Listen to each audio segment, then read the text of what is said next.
આશરે દરરોજ 50,000 લોકોની અમારી અપેક્ષા છે। એમાં અપડાઉન ચાલુ રહેશે અને વ્યવસ્થા સિટિંગ એરેન્જમેન્ટ અમારું નીચે ભારતીય બેઠક, ખુરશી અને સોફા તમામ થઈને 50,000 જેટલી સિટિંગ એરેન્જમેન્ટ છે। 27 તારીખથી જે કથા શરૂ થવા જઈ રહી છે એનો પહેલો પડાવ છે પોથી યાત્રા।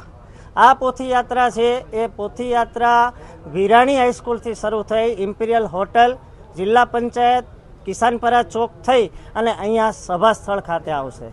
આ પોથી યાત્રાની અંદર 551 રામચરિત માનસની પોથીઓ છે જે બહેનોએ છેલ્લા 15 દિવસની અંદર તનતોડ મહેનત કરી અને તમામ પોથીઓ અલગ અલગ રીતે શણગારેલી છે।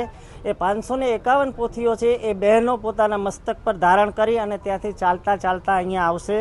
આ પોથી યાત્રાની અંદર હાથી, ઘોડા, બગી, vintage car, electric car, Thar jeep, bullet અને જુદા જુદા ફ્લોટ્સ, નાસિક ઢોલ છે, રાજકોટના આપણા લોકલ ઢોલ છે, શરણાઈવાળા છે અને નાના નાના બાળકો છે એ હનુમાનજીનું સ્વરૂપ ધારણ કરી અને રહેશે। એમાં બાહુબલી હનુમાનજી પણ સામેલ છે।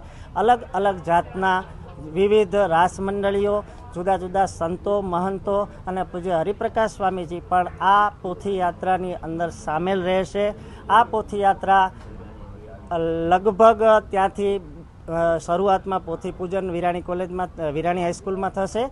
પોથી પૂજન બાદ પોથી યાત્રા અહીંયા કથા સ્થળે આવશે। ત્યારબાદ એક છેલ્લા દિવસની વાત કરી દઉં કે 2 તારીખે 2 જાન્યુઆરીએ સાંજે રાજકોટની તમામ મહિલાઓ દ્વારા પોતાના કળછીના કામણ અને કળછીના કવચ દ્વારા પૂજ્ય દાદાને, કષ્ટભંજન દેવને અન્નકૂટનો ભોગ ધરાવવામાં આવશે।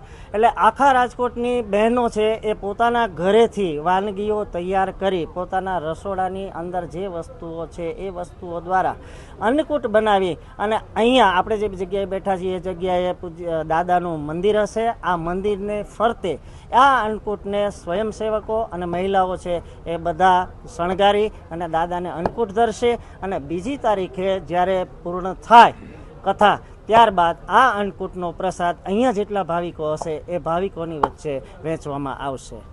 બીજી વાત કરું કે અહીંયા જેટલા ભાવિકો આવે છે એ ભાવિકોને અહીંયા અમે ફૂડ પેકેટ્સ આપવાના છીએ। આ ફૂડ પેકેટ્સની અંદર આપ એક આ થેલીની અંદર જોઈ શકશો જુદા જુદા નમકીનના પેકેટ્સ છે અને આ નમકીનના પેકેટ્સની સાથે સાથે પાણીની બોટલ પણ આ બધી વસ્તુઓ દાનમાં આવેલી છે। આ બાબતે કોઈ પણ જાતનો ચાર્જ ચૂકવવામાં આવ્યો નથી। સાહેબે જેમ હમણાં કીધું કે આ કથા મંડપની અંદર, આ કથા પરિસરની અંદર કોઈ પણ જાતનું રોકડ દાન સ્વીકારવામાં આવશે નહીં।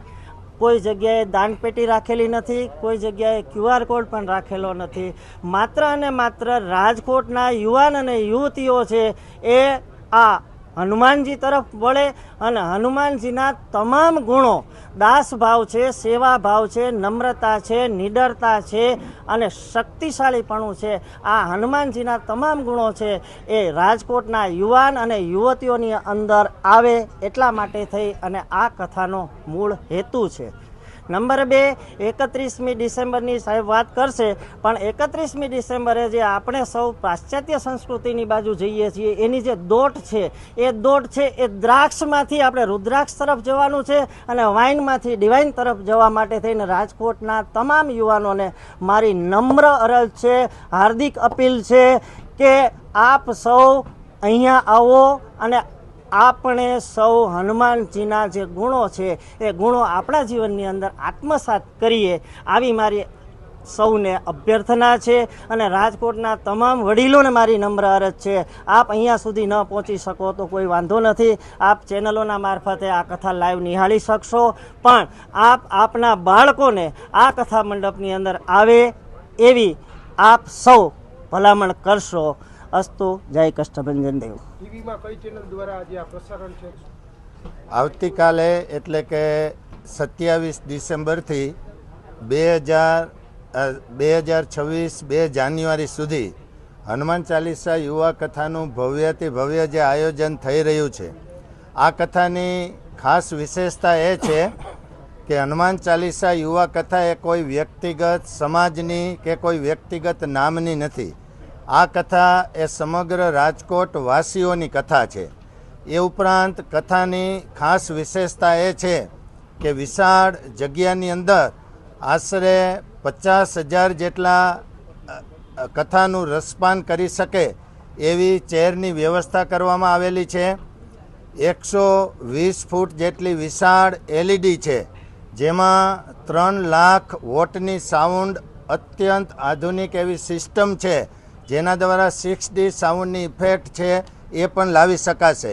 એ ઉપરાંત કષ્ટભંજન દેવની આબેહૂબ કૃતિ એ આ સભા મંડપની અંદર જે તૈયાર કરવામાં આવેલી છે, જેમાં કષ્ટભંજન દેવના દર્શન કરી સમગ્ર રાજકોટવાસીઓ એ ધન્ય થશે.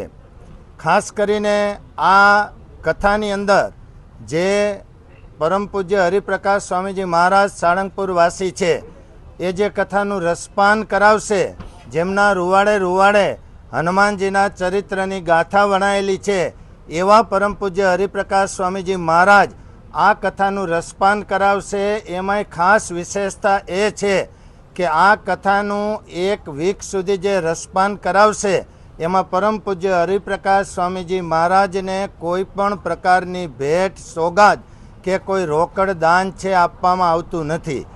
વિશેષ આ સભા મંડપની અંદર પણ રોકડ પ્રકારની દાન સ્વીકારવા માટેની કોઈ પણ દાન પેટી કે એવું કાંઈ પણ વ્યવસ્થા પણ રાખવામાં આવેલી નથી.